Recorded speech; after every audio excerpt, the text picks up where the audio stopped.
6 एप्रिलचा दिवस. राहुरी पोटनिवडणुकीचा अर्ज भरण्यासाठी अवघे काही तास उरले होते. अशातच रखरखत्या उन्हात एक फोन येतो.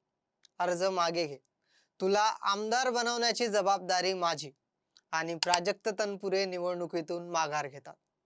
त्यांना माघार घेऊन आमदार बनवण्याची स्वप्न दाखवणारे होते देवेंद्र फडणवीस. 1 महिन्याआधी दिलेला शब्द आता पूर्ण होताना दिसतोय. अर्थात याचं कारण म्हणजे प्राजक्त तनपुरे यांचा झालेला आजचा भाजप पक्षप्रवेश. प्राजक्त तनपुरे यांच्या भाजप पक्षप्रवेशाने अहिल्यानगरच्या राजकीय समीकरणात नेमके कोणते बदल होणार पाहूयात आपल्या या व्हिडिओच्या माध्यमातून. नमस्कार, मी अनिकेत जाधव व तुम्ही पाहत आहात टाइम महाराष्ट्र. स्वर्गीय अजित पवार यांनी जेव्हा भाजप सोबत जाण्याचा निर्णय घेतला तेव्हा त्यांच्या पत्रावर सही न करता बैठकीतून निघून जाणारे एकमेव आमदार होते प्राजक्त तनपुरे. त्यांच्या भाजप प्रवेशाने राष्ट्रवादी काँग्रेस पार्टी शरद पवार गटाला एक मोठं खिंडार पडले.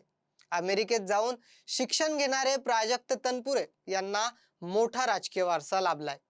त्यांचे वडील प्रसाद तनपुरे तसेच त्यांचे आजोबा हे देखील राजकारणात सक्रिय होते. प्राजक्त तनपुरे हे 2019च्या निवडणुकीत शिवाजीराव कर्डिले यांचा पराभव करून आमदार झाले.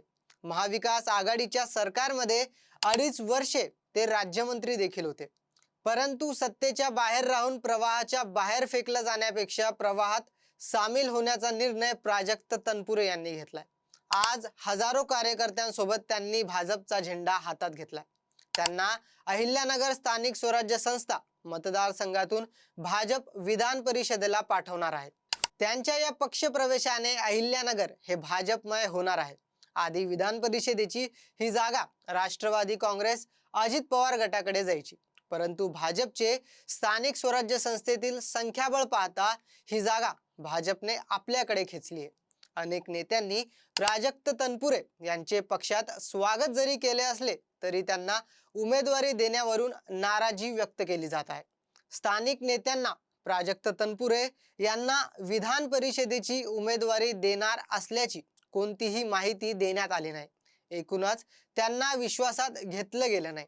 त्यामुळे ऐनवेळी पक्षाच्या बाहेरील नेत्यांना उमेदवारी दिल्याने निष्ठावंतांना डावलल्याची भावना सध्या निर्माण होत आहे. प्राजक्त तनपुरे यांच्या प्रवेशाने पुन्हा एकदा राधाकृष्ण विखे पाटील यांना शह देण्यात आल्या असल्याच्या चर्चांना उधाण आलंय. मुख्यमंत्री पदासाठी मराठा चेहरा ही चर्चा जेव्हा कधी केली जाते तेव्हा राधाकृष्ण विखे पाटील हा आश्वासक चेहरा नेहमी समोर येतो. त्यामुळे भविष्यातील धोका ओळखत फडणवीसांनी केलेली ही खेळी आहे असं देखील म्हटलं जात आहे. तनपुरे कुटुंबीय आणि विखे कुटुंबियांमधील राजकीय वैर हे संपूर्ण जिल्ह्याला माहीत आहे. याआधी देखील विखे पाटील यांचे कट्टर विरोधक समजले जाणारे विवेक कोल्हे यांना आमदार करून फडणवीसांनी त्यांना बळ दिलं होतं. प्राजक्त तनपुरे यांना पक्षात घेतल्यानंतर भाजपचं बळ जिल्ह्यात अधिकच वाढणार आहे. प्राजक्त तनपुरे यांची जिल्ह्यात मोठी ताकद आहे. मोठा राजकीय वारसा त्यांना लाभला असल्यामुळे प्राजक्त तनपुरे यांच्या सहकारी कारखान्यांचे व शैक्षणिक संस्थांचे जाळे संपूर्ण जिल्ह्यात पसरलेले आहेत. त्यांच्या या प्रवेशाने अनेक बाजार समित्यांचे संचालक, साखर कारखान्यांचे संचालक, माजी नगरसेवक तसेच अनेक कार्यकर्ते भाजपवासी झाले आहेत. याचा मोठा फायदा भाजपला होणार आहे. शिवाय काँग्रेसचे बाळासाहेब थोरात आणि शरद पवार गटाचे निलेश लंके यांची ताकद देखील प्राजक्त तनपुरे यांच्या माध्यमातून भाजप कमी करू पाहते. एकूणच प्राजक्त तनपुरे यांच्या बहरल्याने कमळही अहिल्यानगरमध्ये चांगलंच बहरणार आहे. या पक्ष प्रवेशाबद्दल तुम्हाला काय वाटतं हे आम्हाला कमेंटमध्ये नक्की कळवा. आणि व्हिडिओ आवडला असेल तर लाईक आणि शेअर करा आणि आमच्या YouTube चॅनलला सबस्क्राईब करा.